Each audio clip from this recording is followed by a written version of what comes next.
The origin of Earth's water has been an enduring mystery. It's a vital part of nature and has been around for as long as life itself. But evidence shows that water is abundant in the initial stages of a protoplanetary disk, which is a rotating circumstellar disk of dense gas surrounding a newly formed star, which is exactly how our solar system had its beginnings. Therefore, water and its origins may not be so mysterious after all.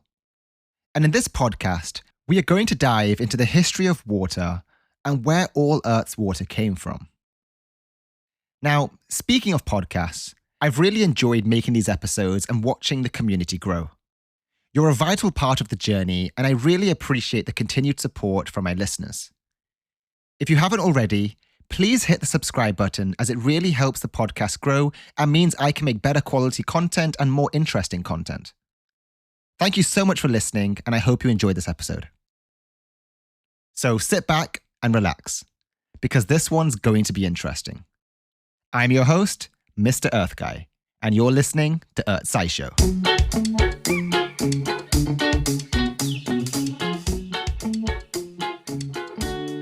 I recently read an article in Geoscience World Elements called "We Drink a Good 4.5 Billion Year Old Water."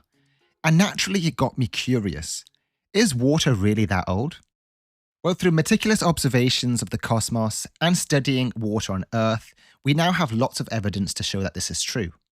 And in solar systems like ours, water is along for the ride as the young star grows and planets form.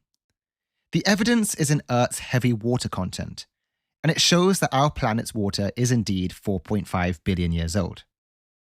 Now, you're probably wondering, what is heavy water? We will come to that a bit later. But first, it all starts with the formation of a solar system, which usually starts as a giant molecular cloud. The cloud is mostly hydrogen, which is water's main component. Next are helium, oxygen, and carbon in order of abundance. The cloud also contains silicate dust and carbonaceous dust. Now, out here in the cold reaches of the molecular cloud, when oxygen encounters these dust grains, it freezes and adheres to the surface. But we all know water isn't water until hydrogen and oxygen combined. And the lighter hydrogen molecules in the cloud hop around on the frozen dust grains until they encounter oxygen. When that happens, they react and form water ice.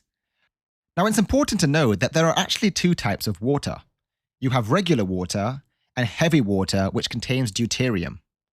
It has one proton and one neutron in its nucleus.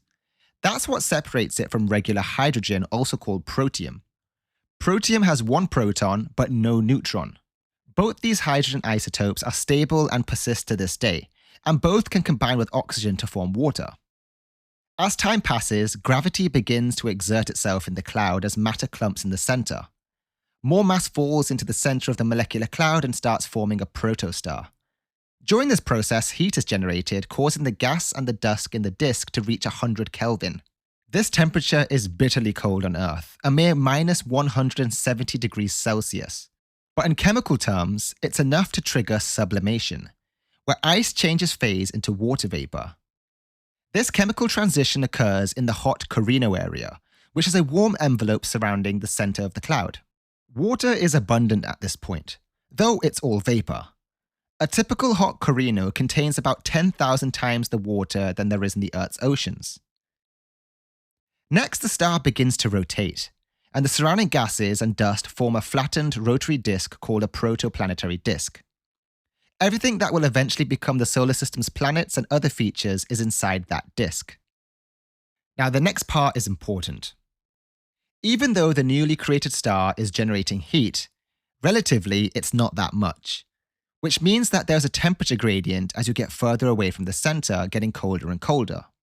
As the disk continues to rotate, all of the water vapor that was created in the sublimation phase actually condenses back into water onto the grains further away from the center.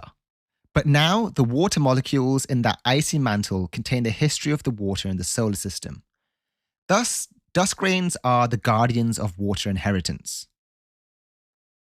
Now, as time passes and the solar system begins to take shape, it resembles a more fully formed system. Planets, asteroids, and comets start forming and taking orbit. Now, you're probably wondering how we know a lot of the water on the Earth is actually 4.5 billion years old. Well, the answer to that is rather simple.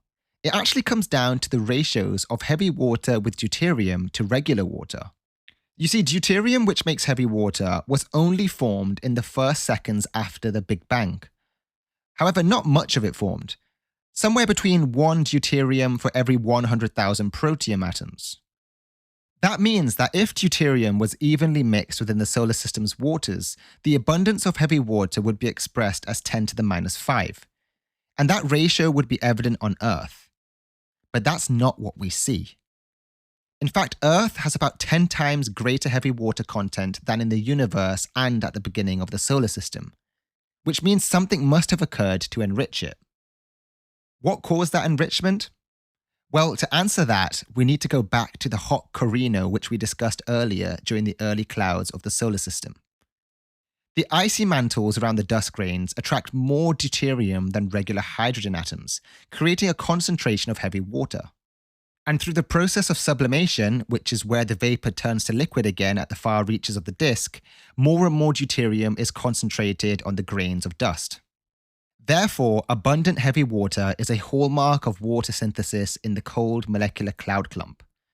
The researchers estimate that up to 50% of the water on Earth was sourced from the creation of our solar system.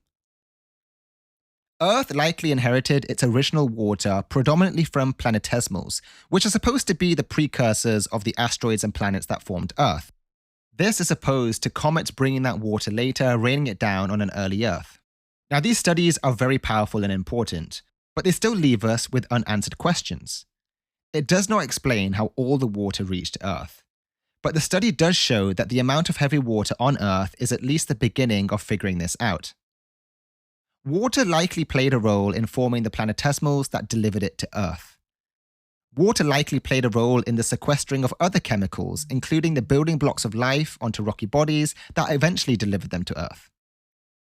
Water lies at the center of it all, and by showing that some of it dates back to the very beginnings of our solar system, the authors have provided a starting point for us to figure out the rest.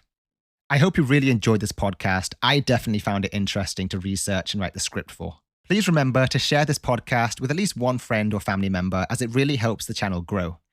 If you enjoy the content, don't forget to subscribe, and I'll see you in the next one. You've been listening to Earth SciShow, and I'm your host, MrEarthGuy. And remember, stay curious.